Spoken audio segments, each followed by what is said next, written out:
Hello and welcome to The Gaggle, where we challenge and, if necessary, destroy media narratives. I'm George Szamuely. With me today, of course, is co-founder of The Gaggle, Peter Lavelle, host of RT's talk show, Crosstalk. Well, Peter, here's a subject that we very rarely talk about is gun control. It's not particularly our field, and neither of us has any particularly strong views on the subject. Nonetheless, it's worth taking a few minutes to discuss it because of an extraordinary performance yesterday by President Biden, who announced a series of measures to address the epidemic. We kept using the word, the epidemic of gun violence in the United States.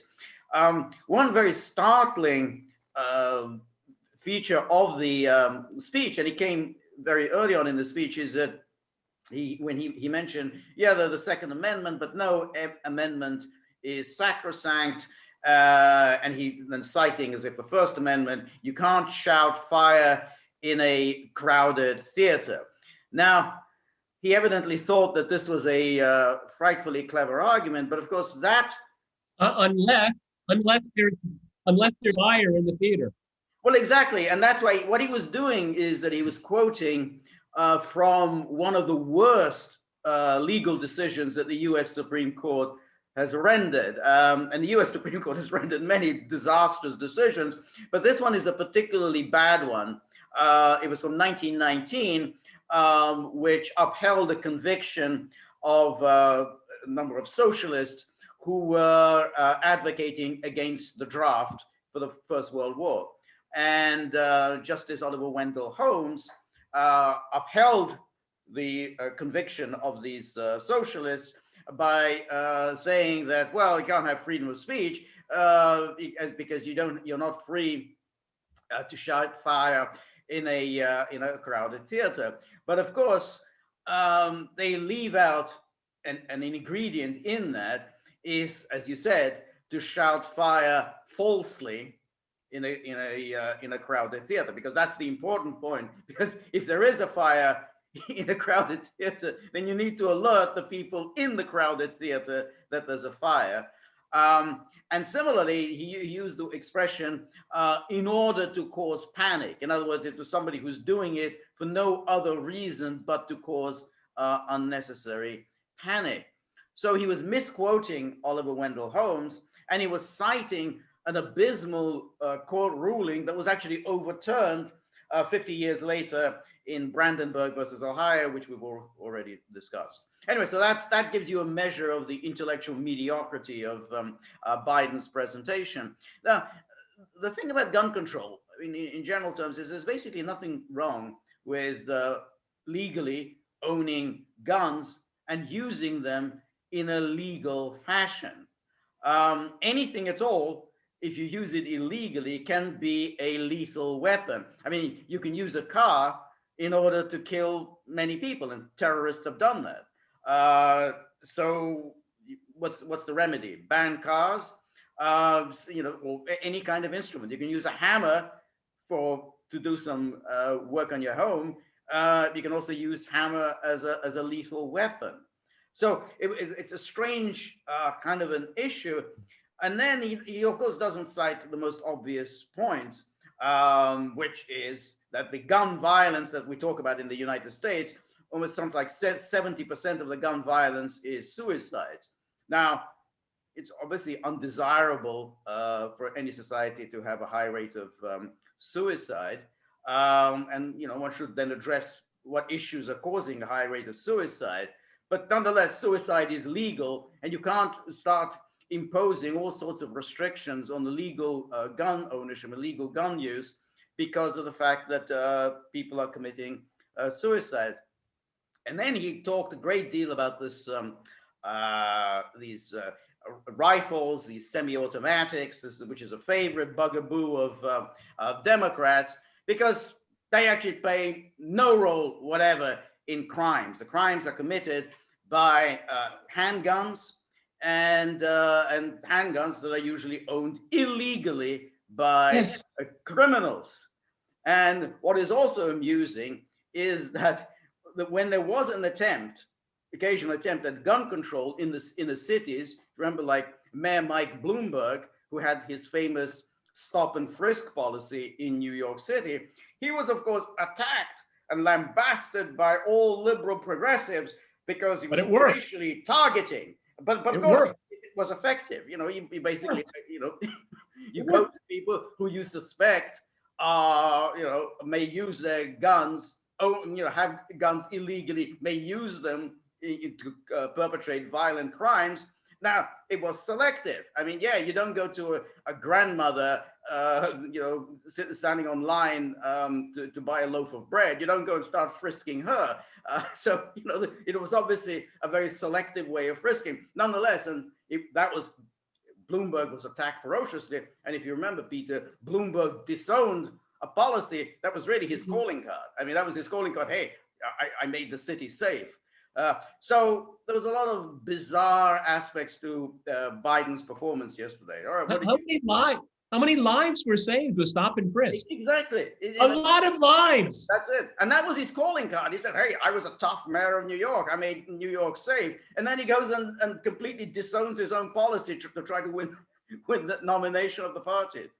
You know, the gun control in the United States is probably the most misunderstood debate of them all, okay? Of all of them, because the people that know about guns are members of the NRA. They know the licensing procedure. They know how to keep your paperwork up to date. They know how to store your weapons. So these are serious people. They take seriously their right to bear arms. Right. But if you look at the statistics of crimes, these are not the people that are committing crimes. That's the point, exactly. Okay? Yeah. People that are committing these crimes have guns illegally. So, I mean, what Biden and the Democrats always want to do, they want to blanket everything, everybody, which is, it's not going to change anything at all. You'll just anger tens of millions of people. Okay, you know what? You hear this phrase all the time. There should be a gun buyback. Well, people didn't buy their guns from the government. Exactly. Okay? Well, that's exactly right. And one of the things we're seeing now, immediately as a result of Biden's quote unquote presentation, is that the states are in uproar. They are going to say, we're not going to follow federal law, which means, of course, it's going to end up in the Supreme Court. Okay? It's really interesting how this issue, among others, but this one specifically, is highlighting again the tensions between federal law and state law. And it's primarily the red states that take the state versus federal more seriously. Right. And we're going to see a whole lot more tension here, more division. But there's a lot of crime in America, but it's very, very intensely concentrated in certain places. Right. Okay. Again, this is not a remedy for a country of 330 million people. Right. But my issue is, I'm not a big fan of guns, to be honest with you. I'm not. Okay. But my attitude is, growing up in the Midwest as a child, seeing guns a lot, seeing handguns, seeing long guns, quite comfortable around them. I didn't fear them because the people that had them were responsible people. Okay. And I used to go out with my family, with my brothers, sometimes with my sister, but my father taught us target practice, with a 22 caliber. It's a kind of a glorified BB gun, but it is lethal if you don't use it correctly. Right. And so I learned the basics of how to hold the gun, how to clean a gun, how to assemble it, disassemble it. And, my father wasn't a gun fanatic, and, we didn't hardly ever talk about it, but he knew the rules. He knew the rules and was very serious about them for a man that wasn't very serious most of the time, unfortunately. But the problem with the whole gun issue in America, it's not guns, it's people. It's people. That's exactly it. I mean, it's a remarkable intellectual either dishonesty or sheer obtuseness in which people make a fetish of material things. Well, material things can be useful or they can be lethal. It all depends on how they're used. Guns that are used by small store owners in the inner cities are used legally to protect themselves. Farmers, ranchers who use guns to protect themselves are using them in a legal, responsible manner. The idea that this is somehow guns are inherently bad, it's just an idiotic argument. But here you can also see the cultural obnoxiousness of Biden, Harris, Beto O'Rourke, and the whole of the Democratic Party establishment, because, of course, they all enjoy security provided for them, often at public expense. They're surrounded by armed guards who use their guns pretty ruthlessly when needed. The small Korean store owner, who is very vulnerable to robbery, he doesn't have, his own private security company. But he does have a gun. He does have a gun. Well, anybody who owns a restaurant, a takeout, a small store, anyone who basically has a lot of cash on hand is going to have a gun, because otherwise he will always be a target for opportunistic criminals.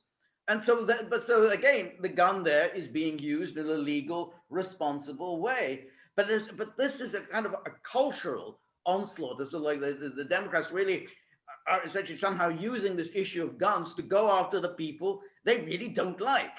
And this goes back to what we've been talking about, the sort of how they've been exploiting the events of January 6th to target the people they don't like.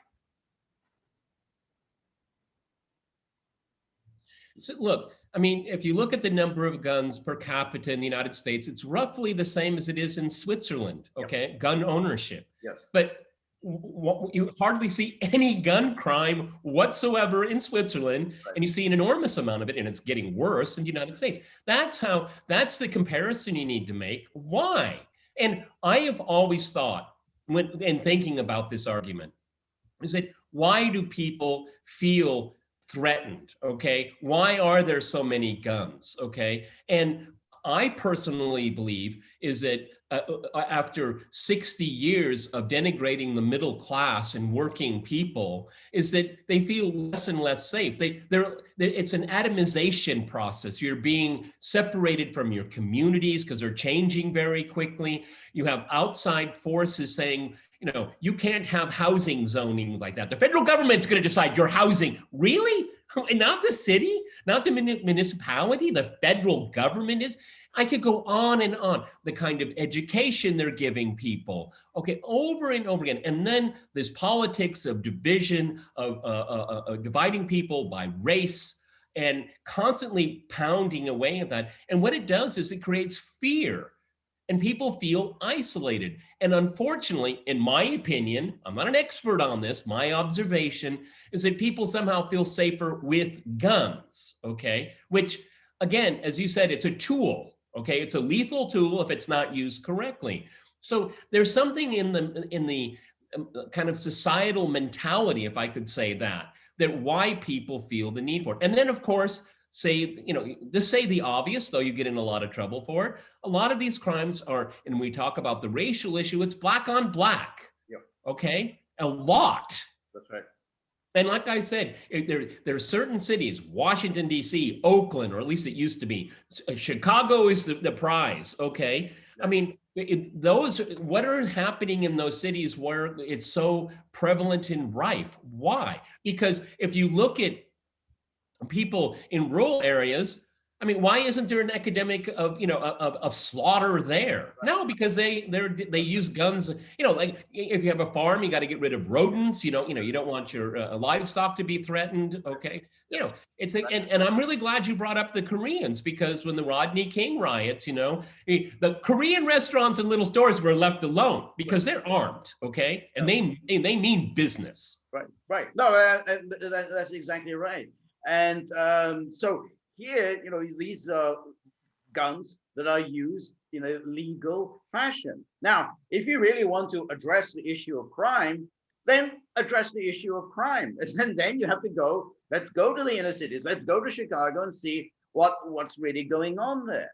But that's, of course, they really don't want to do that, because as we were just talking about Mayor Mike Bloomberg, because that's the kind of remedies you might have to start practicing, which is you just go in and start confiscating people's guns. They don't want to do that. So let's, if it's true, and it clearly is true, there has been a spike in crime in the last 3-4 years, then we have to look at it as what is causing the spike in crime. But it can't be the guns, because there's been no change in gun laws. I mean, the gun laws have been on the same gun laws have been on the books now for decades. So there's no change. And guns are, what has happened in the last 2-3 years that there has been such a spike in violent crime. But of course, again, the Biden people don't really want to address that. you can't make the claim that guns are the intent or the originality of a crime. You can't say that. It's illogical, and there's no empirical evidence to back it up. I committed the crime because there is a gun. Right. No, that doesn't make any sense. No, of course it doesn't. And again, I mean, if you're going to commit a crime, you're going to commit a crime. I mean, there are lots of things that you can do with whatever, I mean, one of the interesting aspects was this whole thing, the red flag laws, which Biden talked about. How somehow, we're going to be taking away guns from people who are dangerous. Well, let's say you're going to do that now. If you really have decided that this is a person who is dangerous, he's a danger to himself or a danger to others, then lock him up, involuntarily. Like Hunter Biden. Yeah, commit him involuntarily, because if he really is a danger, he's gonna get a knife, a hammer, a saw, whatever. I mean, if he really is, or poison. But the idea that, well, he's a danger person, he's a danger to himself, danger to others, so we'll take away a gun, or we won't allow him to own a gun, and then we're good to go. I'm fine. Well, George, don't take his belt and his shoelaces too. Exactly, his belt and his shoelaces. That resolves nothing. Of course not. It's virtue signaling. Right. It's again, you and I are not gun advocates, and we're not gun experts, but I listened to the debate, and that's 99% of it is, it's terrible. We can't say hearts and prayers anymore. No, you're not addressing why. Right. It's the structural problems of the economy. This is why it is. And nobody, because it's, the political elites are a variation of left-wing neoliberals, and then you have right-wing. I mean, they're all in the same group. They have their pet issues like gun control or abortion, but their elite interests are fundamentally the same. Okay, and they don't want to address the structural problems of the economy. And if you look at the COVID package, which doesn't deal with COVID, the infrastructure package that doesn't deal with infrastructure, George, it doesn't address the systemic problems with the economy. All it does is pump more money into an economy that is separating people from each other. Again, my favorite way of describing this is the new serfdom. And the more people feel like serfs, the more they're going to want to feel like they need to arm themselves, because that's the last thing. I will say something controversial here. A lot of people thought the last thing was the vote. Well, a lot of people think they lost that now too. Right. No, that's exactly right.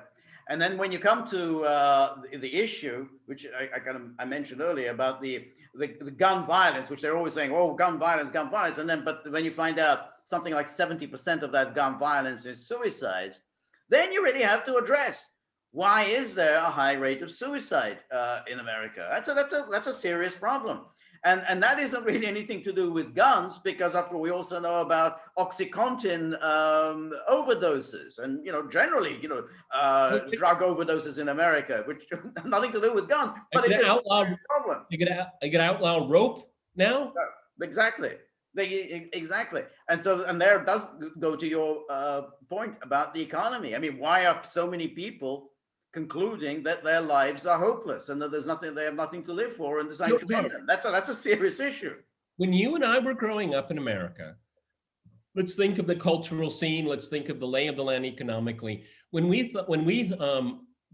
saw reports on TV before cable, it was always an intercity thing. Remember, it was West Coast, intercity, urban, and me living in a suburb of Denver, Colorado, it seemed so very far away, seemed so alien. Now you have an epidemic of drug addiction in small towns, okay? Little places, which when you and I were growing up, it was just unthinkable. Yeah. I mean, if I grew up in a place that if you were 13 or 14 and you were walking down the street smoking a cigarette, somebody called your mom, okay? Somebody called your mom, right. Okay? Yeah. And so, again, why is it's really turned into a culture of despair. Look at Netflix. No wonder so many people want to shoot themselves, okay? It is such a depressing, degrading cultural products that they keep pumping out at people. The vulgarity and the debasement of the human spirit. It's how they make money in entertainment, okay? No wonder people get affected by this. And then we had a year being locked up, okay? No wonder. So Right. people are looking for ways, and unfortunately, I, for my personal taste, unfortunately, people turn to guns that somehow might solve a problem in their life. I don't see how it can. No, yeah, that's exactly right. And so Biden and others, of course, deliberately confound all these issues. And so when he talks of, oh, there's an epidemic of gun violence, well, again, the issue is mainly the use of guns and suicide, but there is a spike in crime. And then you have to say, well, what has happened in the last few years that has caused a spike in violent crime? Well, you've had terrible mayors like de Blasio in New York, or this woman in Chicago. It was Proudfoot, I always, Lighthead, something like that. Lighthead, these terrible mayors. Then we've also had these bizarre, weird district attorneys funded by George Soros, who basically want to redefine crime. Completely. So the law-abiding people are the real criminals. Isn't it amazing that people that want to redefine crime probably live in a very well-armed compound? Absolutely. Yeah, that's. You think George Soros just kind of goes out for a smoke, walking through the streets at night of Chicago? I doubt it. I doubt it too. Yes, exactly. I mean, it's the same thing of people that made the point about how they all live behind very tall, sturdy walls. Nobody can penetrate the wall that surrounds George Soros's house. I mean, that he is safe, but no one else is permitted to have a wall or guns to protect themselves. So yeah, we want to look around and say, well, what is causing this a spike in violent crime? Well, these are some of the causes.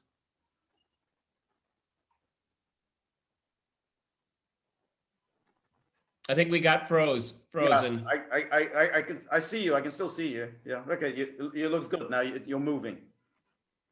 Okay. I think there was a little blip there. Sorry, guys. Bit, yeah. I lost my train of thought here. Oh, well, I mean, you have to understand from people that have guns and want to preserve their Second Amendment, there is this real perception that the government wants to disarm them, okay? Now, is that the intent? We can debate that, but I can tell you, lawful gun owners see this as a threat. Why does the government want to disarm us? I am not breaking the law. I am fulfilling the laws that the federal government, state, and local have passed. I have a clean bill of health, okay? Why are you trying to take it away from me? And this is going to create even more tension because they're going to say, why are you criminalizing me? I didn't do anything. Right, exactly. And if the government really started getting into the business of confiscating guns from law-abiding people, there is going to be some few bloody massacres along the way. I remember what happened with the Branch Davidians with Waco, which also started with an attempt to confiscate guns. Can you imagine what's going to happen? They go to some nice family home in Nebraska. They shoot some little children, shoot the family dog, just to take away their guns. It will be an absolute calamity.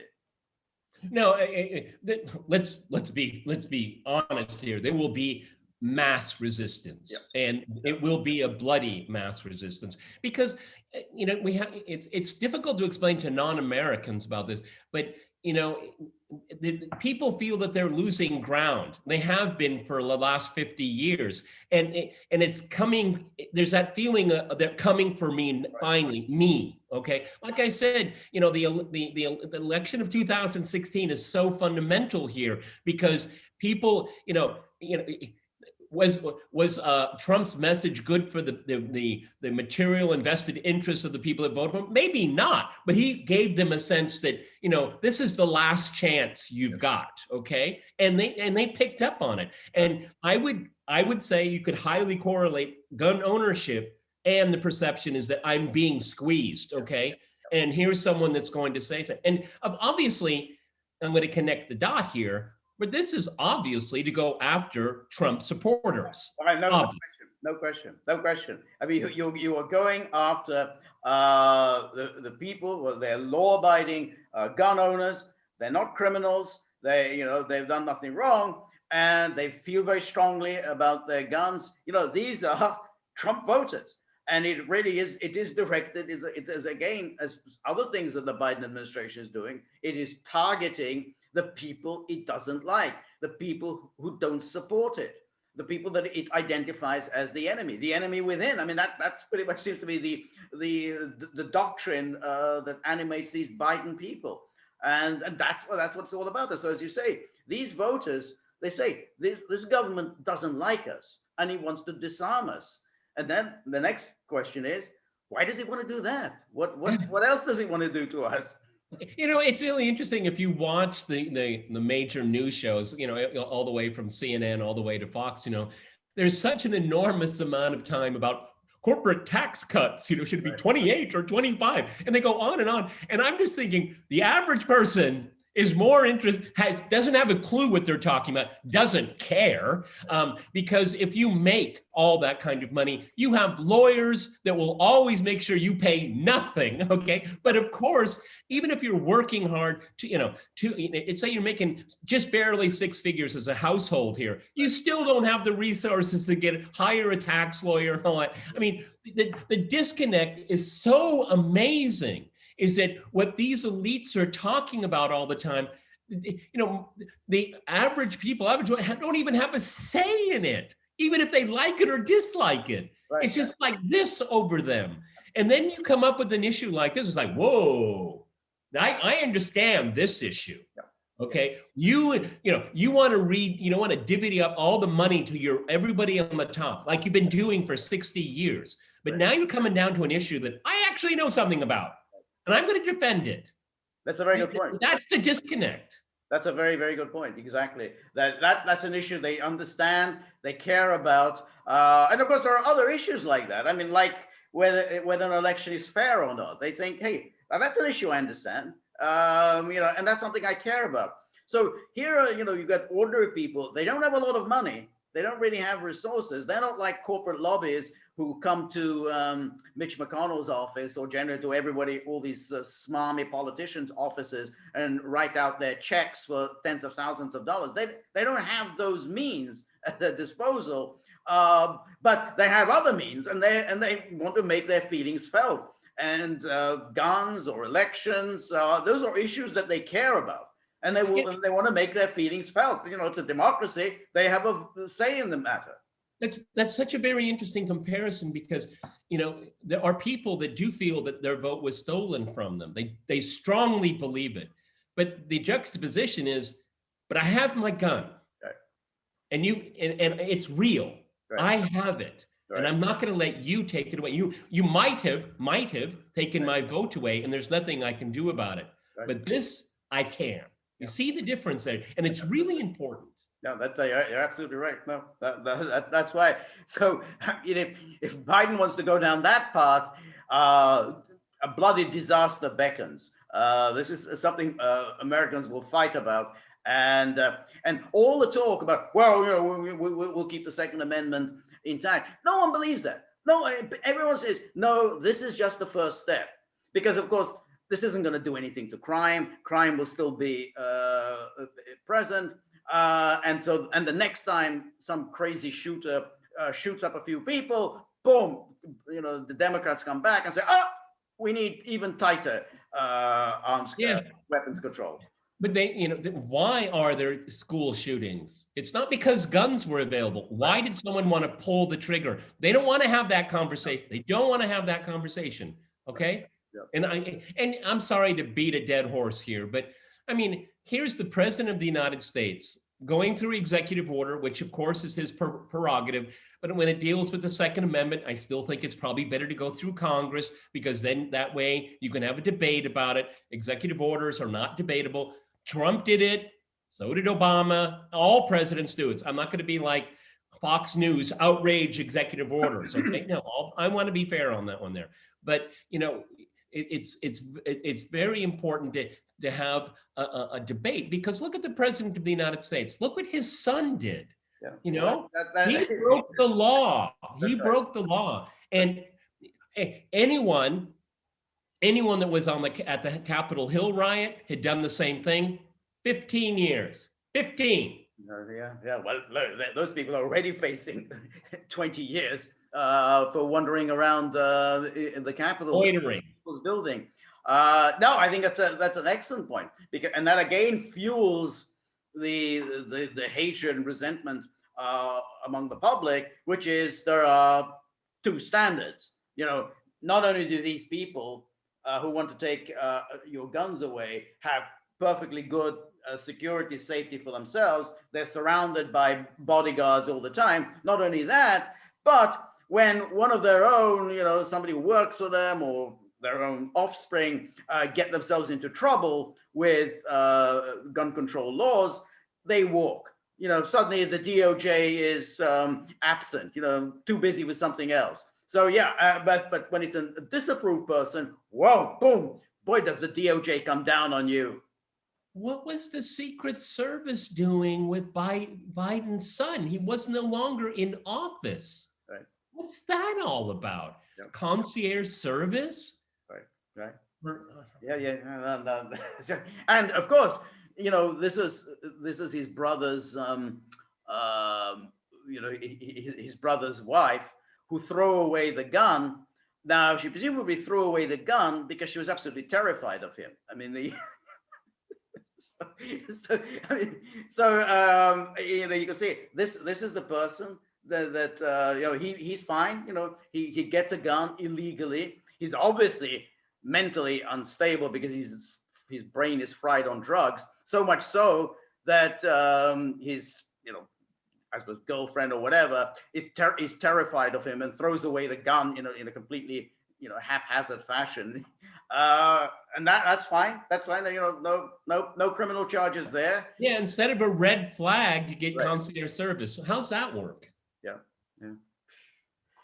All right, Peter. All this, what Biden is doing again is something to kind of reiterate that you and I have talked about, is that they have a very short runway, and they're going to try to get all this stuff done, and it's going to be enraging people. I mean, again, with what's going on the border now with the guns, oh my goodness, all it is and an attempt to change fundamentally the election laws to federalize the election. So yeah, they're going for broke.